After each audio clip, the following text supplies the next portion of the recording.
Aquí da inicio el programa de opinión más influyente de la radio. Las emisoras Democracia AM y XFM presentan la revista de opinión Democracia, con la conducción y dirección de Gonzalo Rosero. No puede haber diálogo sin libertad de expresión. No puede haber diálogo sin libertad de expresión. Ella es el alma de un pueblo. Sin amilanarse. Sin amilanarse. Este Ecuador amazónico, desde siempre y hasta siempre. ¡Viva la patria! Combatiremos la corrupción. La de ahora y la de ayer. Y la que podría venir. La de dentro y la de afuera.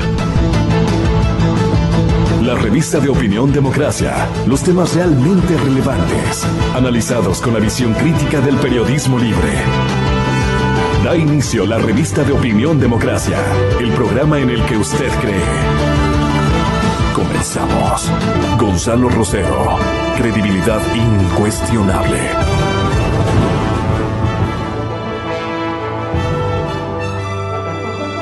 Un enorme abrazo para todos ustedes, señoras y señores. Muy buenos días. Gracias. Muy buenos días. Buena puntería. 6:49 minutos de la mañana.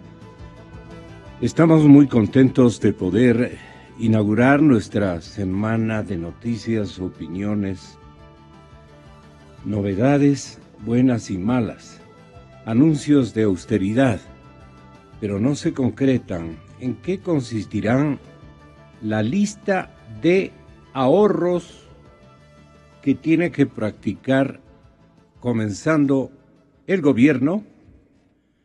Y allí el liderazgo de Lenín, nuestro presidente, va a jugar un papel muy significativo. Luego vendrá la enorme burocracia crecida para organizar un partido para muchos años, pero mantenidos por la mayor parte de los ecuatorianos. Ahí vamos a contar con la presencia de distinguidos economistas. Vamos a ver qué nos dicen de este tema y de otros que en materia económica requieren modificaciones sustanciales. Y hemos invitado a Bernardo Acosta, a Mauricio Pozo, el ex candidato a la vicepresidencia de la República, y al señor economista Hugo Villacrés, que tuvo también su empatía con el gobierno del presidente Correa, y hoy es naturalmente independiente, como para refrescarnos con algunas opiniones muy cambiadas de últimos meses, porque es obvio que el modelo fracasó rotundamente en muchos aspectos. No atino yo a encontrar un elemento que podamos decir: en esto sí, el modelo de Correa fue exitoso. No es mala fe, ni mala voluntad, ni cosa por el estilo. Pero en todas partes se impuso, en todos los renglones de la política económica, se impusieron la corrupción y especialmente equívocos grandes. Faltó una mano conductora, una responsabilidad y un liderazgo. Entonces dejó el señor expresidente Correa que todo el mundo haga lo que le viene en gana. Y entonces salió un modelo que guiaba la economía durante 10 años, al gusto y a la percepción de los que se transformaban rápidamente en disque agentes de cambio. Pero en fin, ahora tocará cambiar ese modelo y debe imponerse una era que para el nuevo gobernante va a ser una hora crítica para el presidente Moreno. Y ya es hora de que se pronuncie, ya no le puede esperar más. El tiempo ha sido muy bondadoso hasta este momento, no ha repercutido clamorosamente más bien ha tenido paciencia, me refiero al tiempo, pero el tiempo se está agotando. Y es lo que la mayor parte de los señores economistas, empresarios y gente emprendedora medita y comienza a decirle al presidente Moreno: vamos, presidente, estamos con usted, pero ya oprima los botones indispensables, porque de lo contrario, esta gente mal enseñada, especialmente en ausencia de valores éticos, va a seguir haciendo de las suyas, y no queremos un escándalo de corrupción más en su administración. Así es que entiende y conoce el particular punto de vista que tenemos todos los ecuatorianos, apoyándolo, pero ya es hora de que oprima los botones del cambio. Muy bien, vamos a contar también con la presencia, de hecho estoy saludando al señor ingeniero don Patricio Álvarez y al señor arquitecto don Diego del Castillo. Mi saludo de respeto. La construcción se mantiene o viene deprimiéndose cada día más. ¿Será que requerimos de estímulos para esto que por lo menos para el Distrito Metropolitano de Quito y grandes renglones de actividad productiva ha sido el pilar fundamental para mantener activo el trabajo con niveles más o menos interesantes y competitivos en relación a otras ciudades del continente? Quito, Guayaquil, un montón de urbes se han beneficiado con la construcción. Pero ¿qué pasa con la construcción? ¿Cuál es el vuelco negativo que ha dado y por qué? Patricio Álvarez, bienvenido, muy buenos días, señor ingeniero. Buenos días, Gonzalo, Diego, buenos días. Bueno, estamos en el sector de la construcción con un grave problema.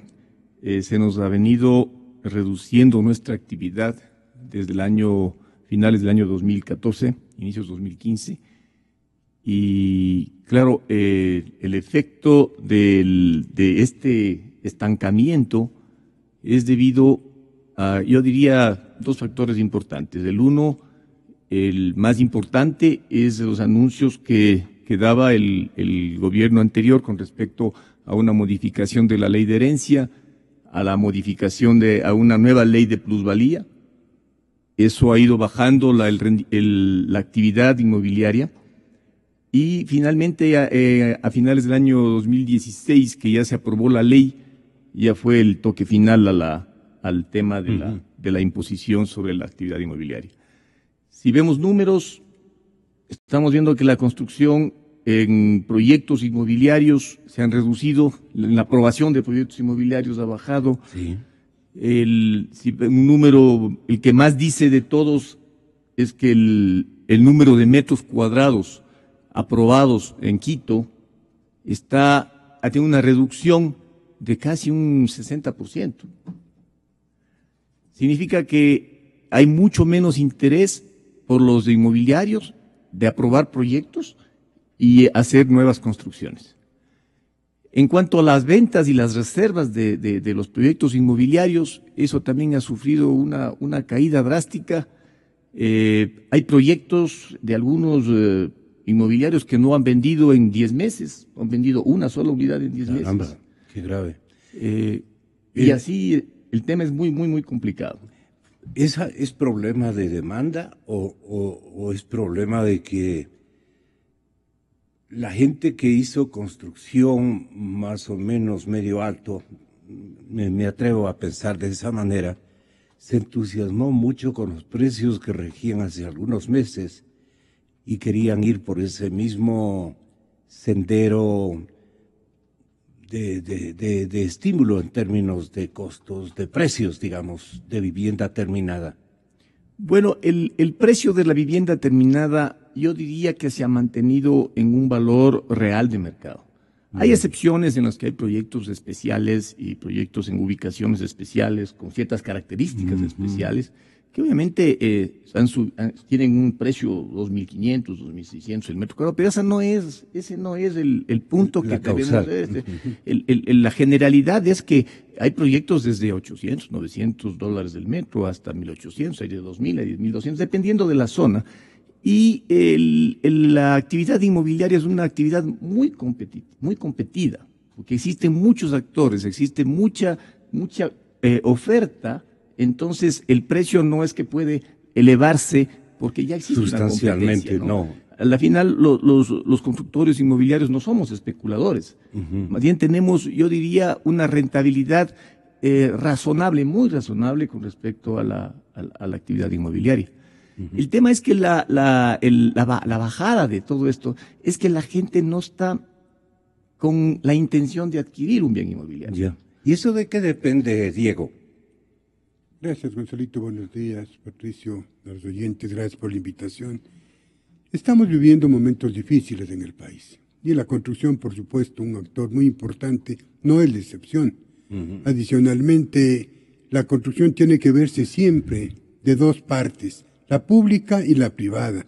No podemos hablar solamente de ¿Qué hace la pública y qué hace la privada? La pública es todo lo que es obra pública, carreteras, todo lo que es hospitales, todo lo que es colegios, universidades, todo lo que es salud, educación y vialidad. El problema que tenemos, Gonzalo y Patricio, es que entregamos nuestra obra pública a empresas extranjeras. Y eso es gravísimo, porque no solamente que hemos entregado con sobreprecio, sino también que les entregamos sin inventario. O sea, están haciendo o han hecho lo que han querido. Es más, hay obra pública que ha contratado o que ha importado productos de afuera del Ecuador para construir. Eso significa haber desmerecido a la industria nacional en proveer todo lo que son los materiales. Y como no hay control de calidad tampoco. Hay control de calidad cuando... ¿Quién ejercita ese control? Bueno, en el tema privado, los constructores, todos los constructores ¿Compiten con calidad, usted cree? ¿Perdón? Si compiten los privados con calidad en operaciones inmobiliarias para la gente. Competimos con calidad. ¿Y en la pública? En la pública ha habido problemas porque desgraciadamente no ha habido ese control de calidad. De lo que hemos oído, de lo que hemos visto en los últimos años, no ha habido fiscalización. Y si no ha habido fiscalización, ¿de qué calidad estamos hablando? Claro. Además, ha habido algo que hay que denunciarlo cada vez que se pueda, Gonzalo y Patricio. Utilizaron al empresario, al constructor ecuatoriano, para que les dé haciendo las obras y quedarse con la utilidad. Conozco de muchos casos en los cuales las empresas extranjeras subcontrataron las obras, pagando a la empresa ecuatoriana, al constructor ecuatoriano, valores más bajos que los contractuales que ellos tenían en ese contrato. Eso es, primero, ilegal y segundo, deshonesto. Ya, pero por debajo de la mesa parece que, inclusive a niveles gubernamentales, don Patricio, los gobiernos se han puesto de acuerdo, no sé si por escrito o verbalmente, pero se han puesto de acuerdo en que se benefician mutuamente. ¿Cómo me explico esto? Los unos se benefician con precios exagerados y además con la rectoría de las obras. O sea, ellos ejercitan la tarea de diseño, de construcción de la obra, aunque en aspectos un poco secundarios ingresen empresas ecuatorianas o en ámbitos mucho más significativos e importantes. Yo me pongo a pensar en estas obras que se denominan, si ustedes plataformas. Las famosas plataformas. Un querer del señor expresidente Correa. Se le metió eso y claro, hubieron dineros al parecer de origen chino que le apoyaron en aquello, porque no creo que haya sido tomado del presupuesto general del Estado. Y si ha sido compartido y parte ha sido tomado el presupuesto general del Estado, me parece que es un equívoco impresionantemente grande y feo, porque han dejado de edificar otras estructuras más importantes para propiamente el ejercicio y las obligaciones que tienen construcciones públicas del Estado. Pero eso no estoy yo claro, tal vez ustedes tengan los datos más significativos. Entonces, estas famosas plataformas carísimas, onerosísimas, denuncian los mismos constructores ecuatorianos a través de diferentes compañías. Ustedes, por ejemplo, pueden decir, las torres de Iñaquito, no recuerdo el nombre de las calles, las que están frente al Parque de la Carolina prácticamente, atrás de la avenida Amazonas. Esas torres podían haber costado la mitad. ¿Se puede atrever uno a poner un precio conociendo más o menos lo que se ha gastado allí como nivel de insumos y todo lo demás, don Patricio?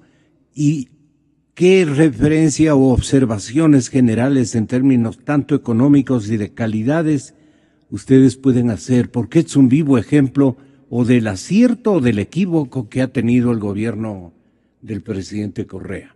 Era urgentísimo construir esas plataformas, para decir algo también que piensa la gente, ¿no? Dice, o habían otras cosas más emergentes. No sé qué opinan ustedes los constructores. O esto debía haber sido hecho por compañías ecuatorianas en mejores términos y a valores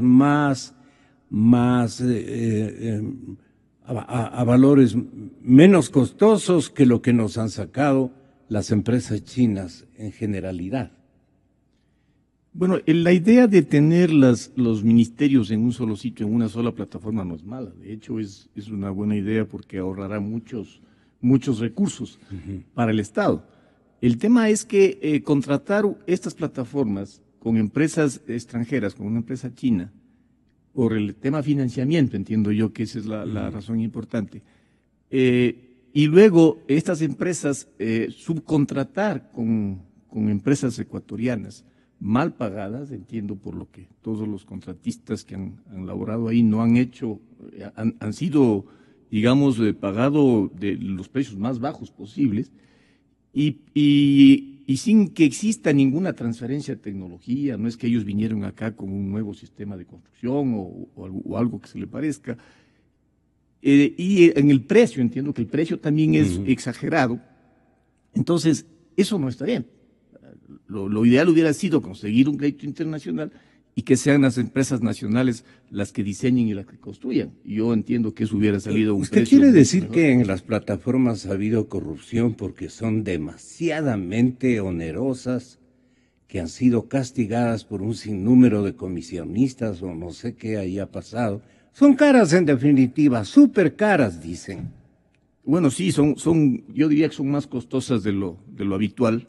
Entonces ya de la corrupción habría que investigar y habría que analizar ese tema. Pero Gonzalo, yo quisiera aprovechar estos micrófonos que son tan escuchados por todo el país para un poco contar lo que está pasando con el sector inmobiliario, que es muy, muy importante, porque tomen en cuenta que el sector inmobiliario genera bastante empleo, genera mucha riqueza, genera mucho movimiento económico horizontal en muchas empresas que son parte del sistema inmobiliario.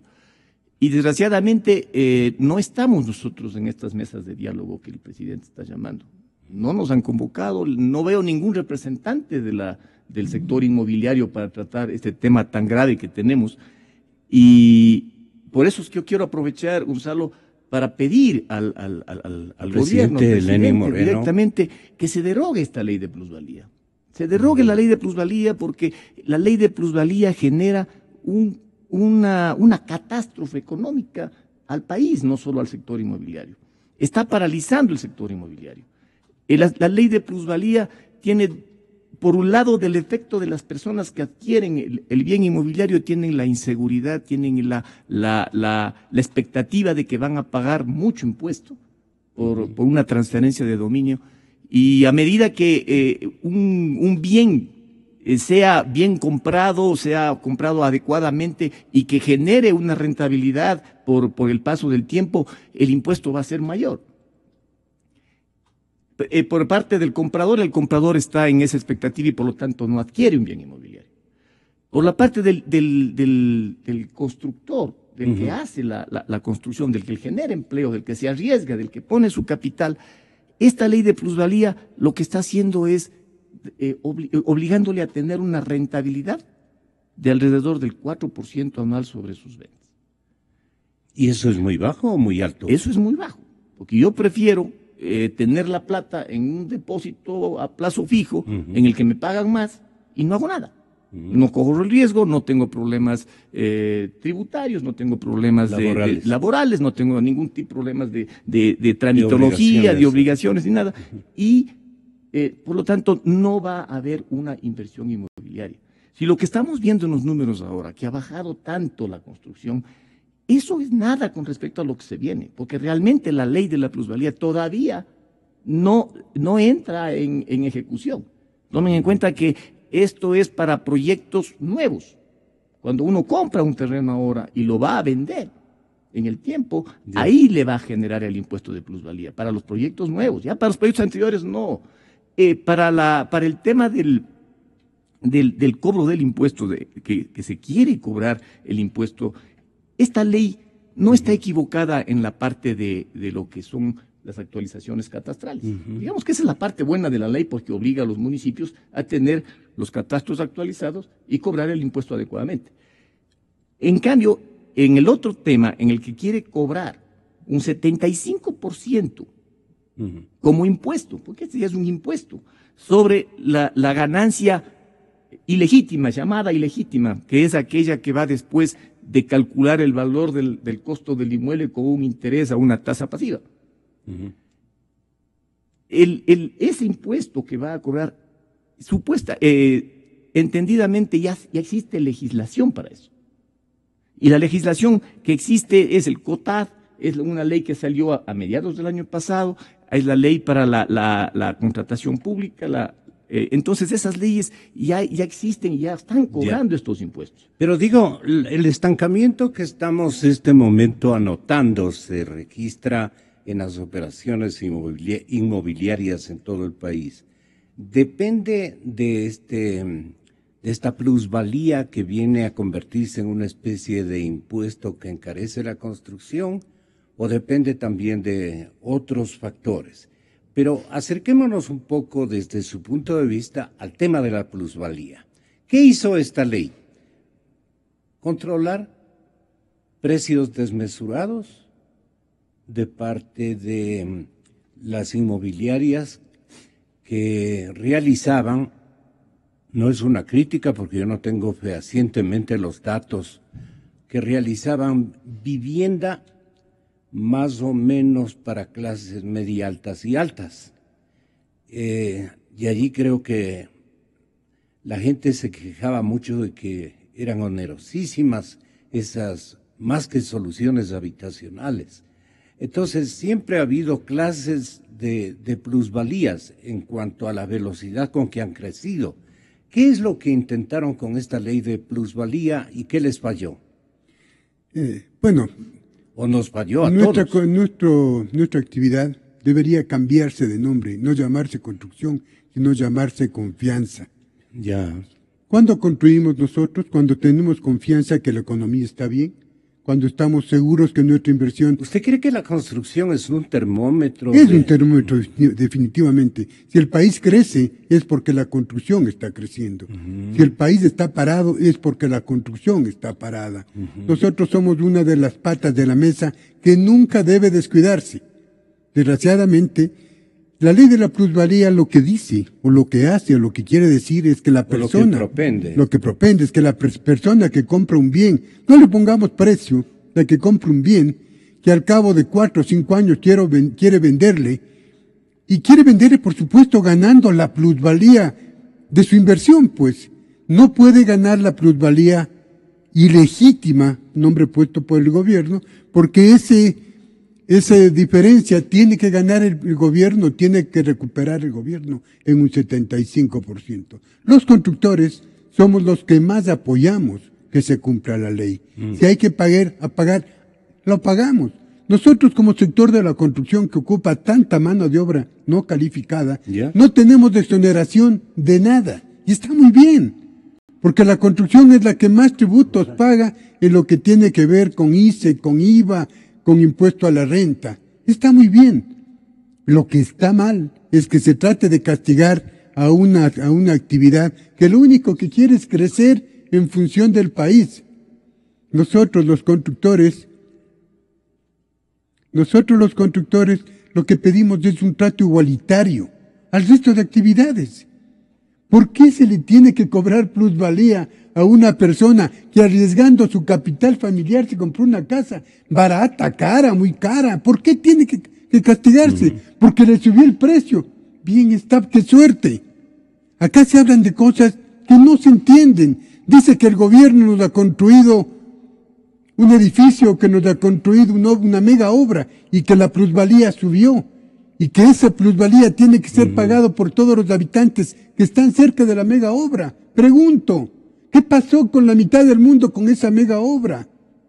No pasó nada. No pasó nada, ¿no es cierto? El impacto fue ínfimo, negativo. Hoy casi claro, negativo, sí. Construir una obra de esas en la mitad del mundo quitándole el protagonismo a nuestra línea equinoccial, no está bien.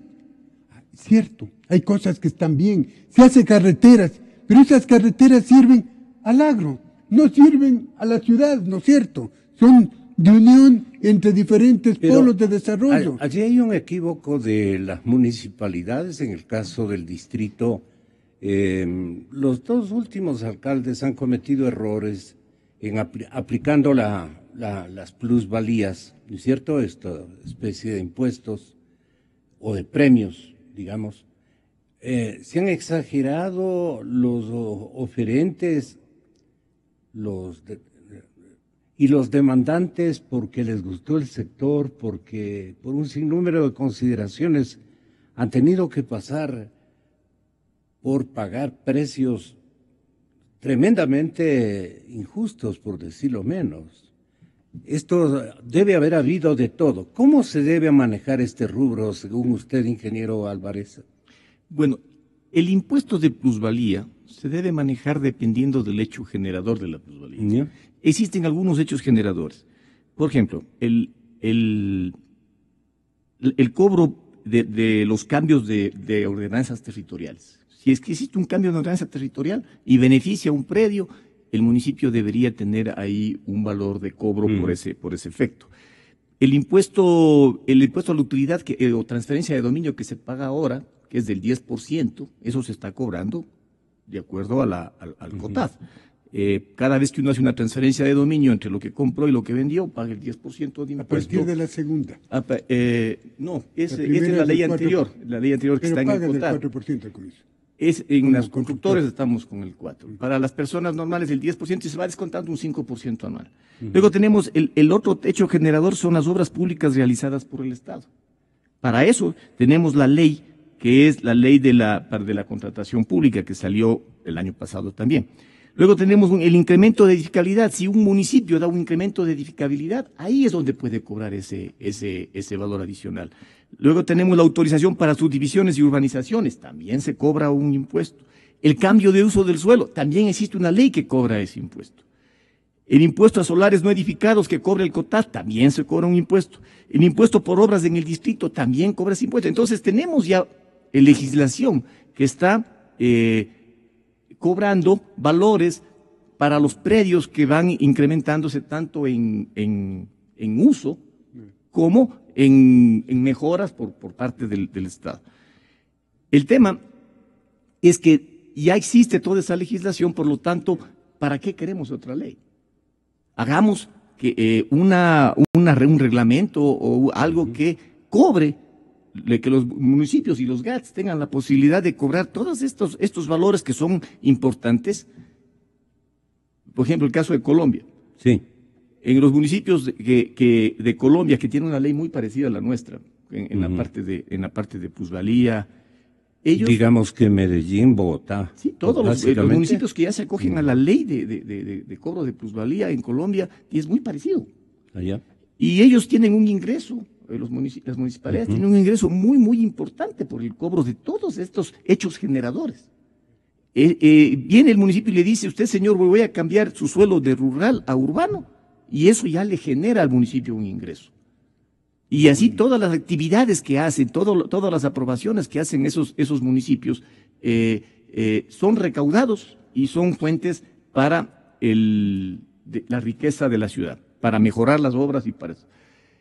En cuanto a la especulación del uso del suelo, esta ley, yo no sé en qué parte o en qué momento, en qué artículo, cómo hace para controlar la especulación.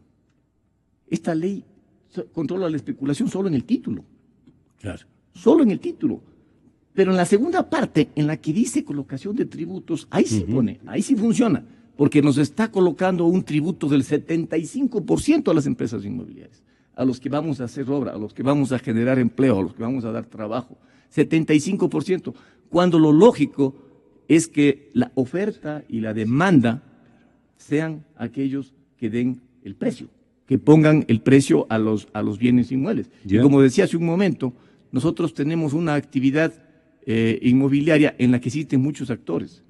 Es una actividad muy competida, existe oferta, imagínense que hay incluso profesionales fuera de la ingeniería o la arquitectura que se dedican a la construcción. Hay abogados, hay médicos. Son mercaderes de la construcción. A ver, aquí parece que hay una gran molestia que han generado estos sectores burocráticos. ¿De qué orden son estos reguladores? Me estoy refiriendo en el caso particular a lo que dice Patricio. La construcción ya no solamente está ejercida o está efectuada por constructores, está también por mercaderes de la construcción. ¿De dónde proceden estos mercaderes? Los que tienen el capital.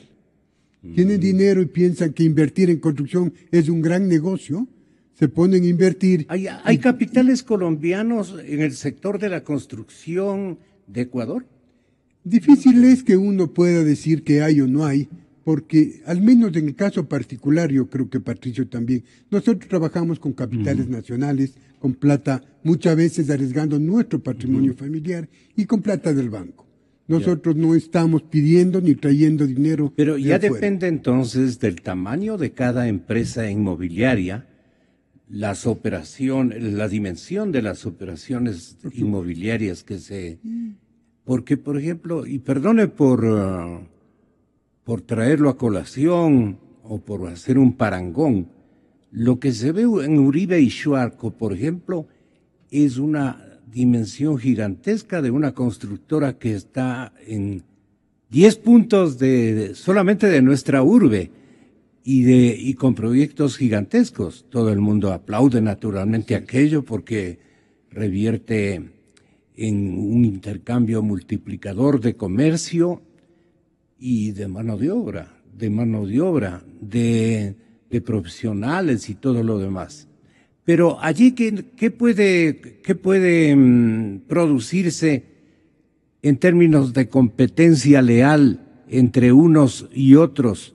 Y en términos de beneficios, porque se ve en Uribe y Shuarco unos departamentos tremendamente pequeños con unos corredores que alcanza a pasar una persona en algunos proyectos. Hay otros, según su dimensión, según su precio inclusive, debe ser así, que ellos calculan para ámbitos mucho más importantes. ¿Por qué traigo a colación eso? Porque hay, digamos, distintas clases. Y así no debería ser, me imagino, o sí debería ser. Ahí me gustaría una opinión de ustedes. Porque ¿quién les controla a ustedes en cuanto a la calidad de los espacios, de los materiales y demás puntos en donde no van a empatar, pues por más que quieran? Ustedes harán unos cálculos, reducirán o aumentarán en otros, y pues, en todo ejercicio donde se compita, pues cada uno tiene sus herramientas. No sé si me doy a entender, ¿no? Clarito. Pero hay algunas cosas que como que para la clase media, especialmente para los jóvenes que comienzan con un departamentito pequeño, resulta ciertamente injusto y la queja viene después. Al comienzo la ilusión de tener el departamento y todo lo demás. Conste que a ninguno de mis hijos, gracias a Dios, le ha ocurrido aquello. Tienen unos departamentitos convencionales, pero más o menos cómodos.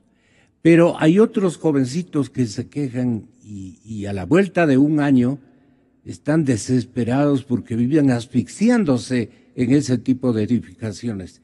¿Quién controla todo esto? Sería la pregunta, Diego. Nosotros estamos controlados por muchos estamentos públicos, privados y fundamentalmente por la demanda.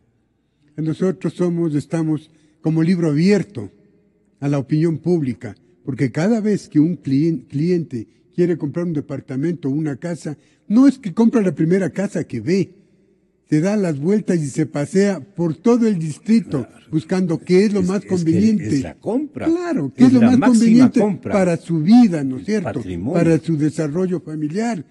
Que si el precio está de acuerdo con lo que está comprando, si los espacios son convenientes para el desarrollo de su familia, si los materiales que le están vendiendo son los adecuados, si el precio es el conveniente para el sector, porque muchas veces el precio no está dado por los materiales, sino fundamentalmente por el sitio, por la ubicación del bien. Entonces, a la construcción le revisa todo el mundo.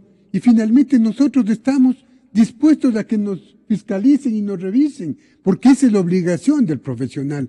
Muchas veces, y Patricio y tú, Gonzalo, me han oído, nosotros no somos mercaderes de la construcción, nosotros somos constructores, que tenemos como actividad la construcción, actividad lícita, que por supuesto tiene un rendimiento lícito. Nosotros no especulamos. En la construcción, en referencia a lo que tú estás contando, hay constructores grandes, medianos y pequeños.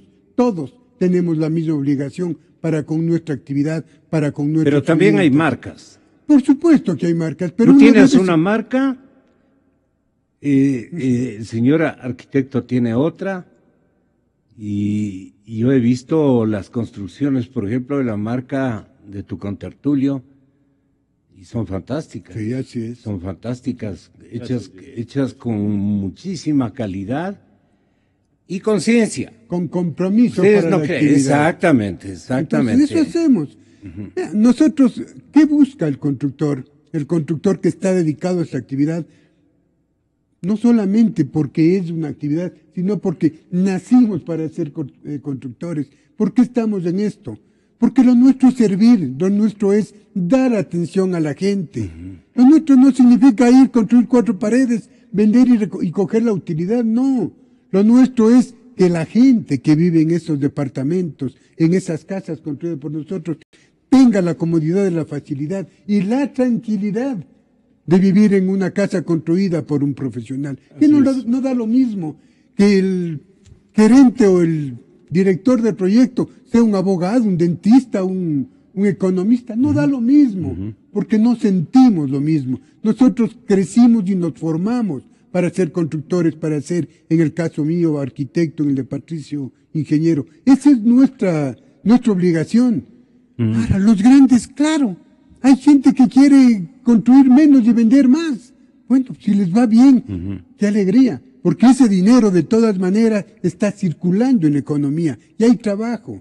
Y cada vez que hay trabajo, todo el andamiaje económico se mueve. Por eso es que decimos que la construcción nunca se le debe dejar de lado, porque el momento que no haya la pata de la mesa, esa pata se desbarata, y es lo que está pasando ahora. Por eso los constructores exigimos, debemos de estar en las mesas de diálogo, Gonzalo. ¿Cómo es posible que en este país nadie diga los sobreprecios de las obras, ni los responsables de las obras? Para terminar, es fácil. Hay responsabilidades de las personas cuando autorizan en un directorio la contratación de una obra pública. Eso también está penado. Don Patricio, tenga la bondad. Sí, estoy de acuerdo con lo que dice Diego, quiero aumentar el tema de que, como saca a colación Gonzalo de la empresa Uribe Schwarkop, digo, ojalá en el país existieran 1000 empresas Uribe Schwarkop. Ojalá existieran 10.000 empresas, que todos seamos como él. gente que arriesga, que invierte y que se lanza. Y en a hacer tiempos proyectos malos a veces. En tiempos en malos, como buenos, los actuales.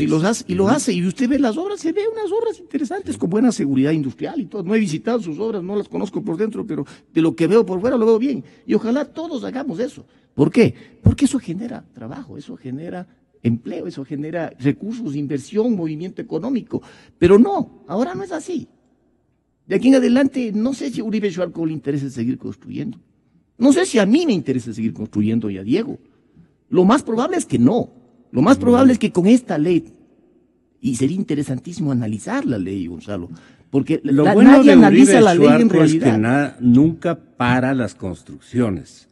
Junto a 2 edificaciones con la firma y marca de ustedes, ellos están haciendo 3 y grandes. Me refiero a las de la 6 de diciembre. Pero en buena hora. Pero en buena hora que así sea pero es que nos dejen seguir trabajando. Lo que yo digo es, ¿quién controla la calidad de la vivienda? ¿Qué le da al ciudadano común y corriente, especialmente al joven? ¿Qué le da una construcción bastante estrecha, bastante reducida, en buenos barrios, seguramente con magníficas calidades? Nunca se ha visto un derrumbe de un edificio de Uribe Schwarco ni de ninguno de ustedes, así es. Y han pasado pruebas sísmicas más o menos considerables.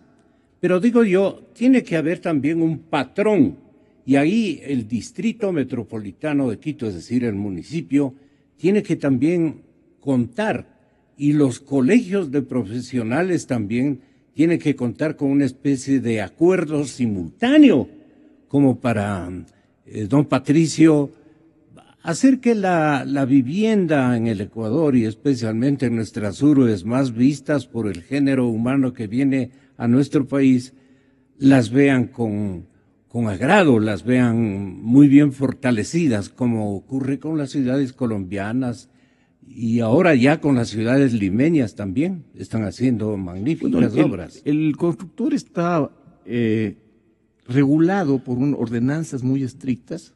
Existe controles de planos estructurales, sanitarios, eléctricos, en aprobaciones y todo. Tal vez falta un poco hacer un control ya, un seguimiento a futuro cuando las construcciones se van terminando. Y luego, pero ¿quién regula y quién dice qué? Dígalo por qué. En la última parte se necesita auditoría. En la parte estructural. Yo apruebo mis planos estructurales, me dan mis planos estructurales, pero nadie me va a ver que yo estoy haciendo de acuerdo a esos planos estructurales. Eso ya es responsabilidad del constructor. No hay una especie de inspectoría. No hay una inspectoría de la construcción. Antes ya en había, el desarrollo. No, nunca ha habido esa inspectoría. Lo que van a hacer es en la parte arquitectónica van a ver que esté, pero en la parte estructural. Extorsionaban a los ingenieros para aprobar las construcciones. Pero Gonzalo, el tema, y yo, perdone que insista, pero el tema es que sí, así estamos paralizados, Gonzalo. Estamos paralizados, no estamos trabajando, los proyectos no estamos aprobando, no estamos comprando terrenos. La actividad nuestra está yéndose a pique. Pero lo mío también tiene, porque no es cuestión de bajar el tamaño de los proyectos, ¿cierto?, para poder hacer accesibles al mercado. Eso debe ser una palabra sagrada, tanto la estructura como el tamaño, donde la gente, por más joven que sea, viva más o menos holgadamente, pues, ¿no? A eso me refiero. Pero si yo estoy equivocado, pido públicas disculpas. Yo no entiendo de este tema. Me doy cuenta, es con una percepción de ciudadano. Nada más oferta y demanda, ¿no? O sea, y si yo oferto un bien de 30 metros cuadrados y nadie me compra, no lo vuelvo a construir. Claro. Es oferta y demanda. Seguramente eso es lo que el mercado está buscando. Claro. Y por ahí está el nicho que esta empresa encuentra, ¿no es cierto?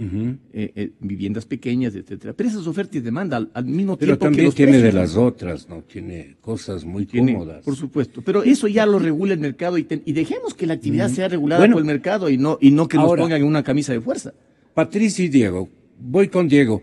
¿Qué estímulo requieren ustedes en este momento? Debe haber algo que pueda el presidente Lenin, los señores congresistas enfrascados en una pelea indispensable y necesaria, que quede clarificada, porque en la nube negra de la corrupción no podemos sobrevivir ninguna actividad ni ningún conglomerado humano. No podemos seguir con esta situación. Esto tiene que esclarecerse, tienen que sancionarse a las personas que fungen todavía de líderes nacionales, de líderes locales, y no tienen la cara, por lo menos, de retirarse un tanto especialmente de los medios de comunicación, ¿no? Son ellos más los primeros. Es grave la situación.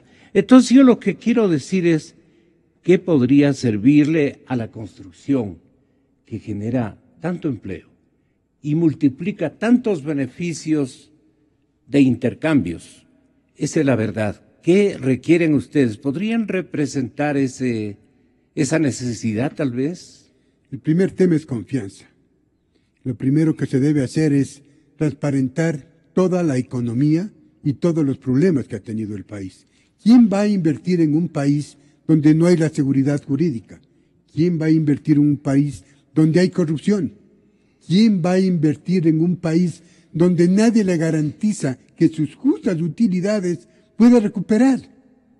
Si el inversionista no es tonto, el inversionista quiere tener rentabilidad de su inversión, y eso es justo. Lo injusto es que esa rentabilidad sea mayor a la justa, ¿no es cierto? Por eso queremos que este país comience a cambiar.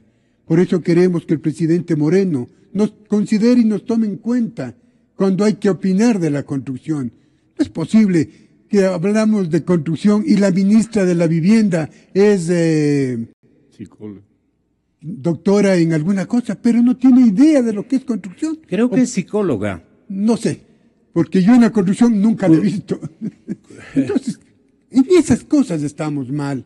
Si el presidente Moreno quiere el respaldo de los constructores, acuda a las nuestras cámaras, a nuestros colegios, hágase asesorar.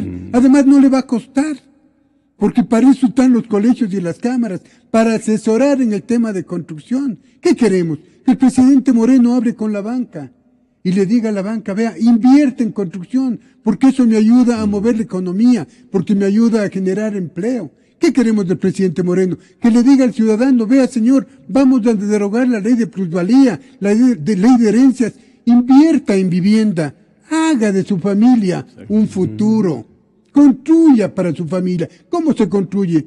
No solamente poniendo 4 paredes, se construye generando hogares. Eso tiene que hacer el presidente Moreno. Si no es cuestión de hacer pactos para acomodarse, es cuestión de hacer pactos para progresar, para sembrar. En este país nadie ha sembrado. Todo lo que tenemos es fruto de la casualidad, o que el petróleo sembramos nosotros. ¿Podría usted repetirle la receta que mencionó Diego para que vea el presidente Moreno que ustedes están totalmente de acuerdo en lo necesario que es derogar o reducir los impactos de esta ley? Y otra que mencionó también Diego del Castillo. Bueno, en días pasados tuvimos una reunión muy interesante en un sector inmobiliario. Nos llamamos los constructores positivos. Ah, ya. Están los gremios de arquitectos, de ingenieros, la Cámara de la Construcción, vino también de Guayaquil, la PIBE, vino la Cámara de Construcción. Las empresas constructoras. Empresas que dan insumos a la construcción, empresas grandes como hierro, aluminio, bueno, algunas empresas. Y tuvimos un taller interesantísimo, y del taller salieron 3 puntos importantes. El primero es el tema de qué pasa con la productividad en el sector de la construcción, especialmente el tema de plusvalía. Y tenemos una propuesta para el presidente de plusvalía. El segundo tema es cómo ayudar y cómo enfocar a los sectores. Propuesta para el gobierno. Para el gobierno. Yeah. Una propuesta bien elaboradita, bien pensada, que trata de este tema de la plusvalía. El segundo tema es cómo ayudar para que el gobierno pueda hacer su plan de vivienda que está promocionando, que está dando como oferta de campaña. Y el tercer tema es qué hacer con el tema de corrupción. Pero desgraciadamente no estamos en las mesas de diálogo. ¿Cómo vamos a presentar esas propuestas? Y esa parte tenemos que ver cómo llegar. Me parece que es una falla garrafal de Palacio, ¿no? No lo culpa a usted, presidente. Pero con respecto a la pregunta, no. Gonzalo, con respecto a la pregunta... La construcción es lo primero. Claro, pues. en una etapa de crisis, la construcción, pues. Pero con respecto a la pregunta, ¿qué hacer? O sea, ¿qué hacer en este momento? Lo que decía Diego, generemos confianza. En realidad, lo que tú dices, la confianza es de la parte más importante en nuestro sector. Quien tiene confianza compra un bien inmobiliario. Quien tiene confianza invierte en hacer un bien inmobiliario. Quien tiene confianza compra un terreno para planificar un proyecto futuro. Y quien no tiene confianza no hace nada, o sea, se paraliza. ¿Y qué está pasando con los recursos? Con los recursos de la gente que tiene para hacer una inversión. Se le está gastando. Y se le está gastando en viajes, en cosas suntuosas, en carros, en paseos, en cosas. Pero estamos generando una paralización del sector por una ley que no fue pensada, que no fue analizada, que no siguieron una investigación para decir esta es el modelo económico que vamos a seguir para implantar esa ley. En absoluto no fue pensado, fue hecho por ideología. Porque yo digo que fue hecho por ideología porque el hecho de decir, señores, ustedes queremos que ganen esto, va a marginar y llegar a una limitación de tener al final de un negocio una rentabilidad. Esa rentabilidad a veces puede ser menor a la que ellos están pensando o mayor. Depende, la rentabilidad de las empresas inmobiliarias, Diego, dependen de dónde uno construye, de la velocidad con la que uno hace, qué tan eficiente uno es y a qué mercado se está enfocando, qué precio le pone, el tamaño de la unidad, si la hago grande, la hago pequeña. Eso depende de la creatividad, incluso, ¿no? De cada uno y de la competencia que existe entre todos. Entonces, ¿por qué nos tienen que marginar los tributos? Marginar las rentabilidades para controlar la especulación. Así no se controla la especulación. La especulación no se controla de esa manera. ¿Dónde está la especulación viviendista? Gonzalo, en los terrenos. La especulación no está en la venta de los bienes inmuebles. La especulación está en los terrenos, en realidad. Para cobrar esa especulación, para controlar esa especulación, ya existe la legislación.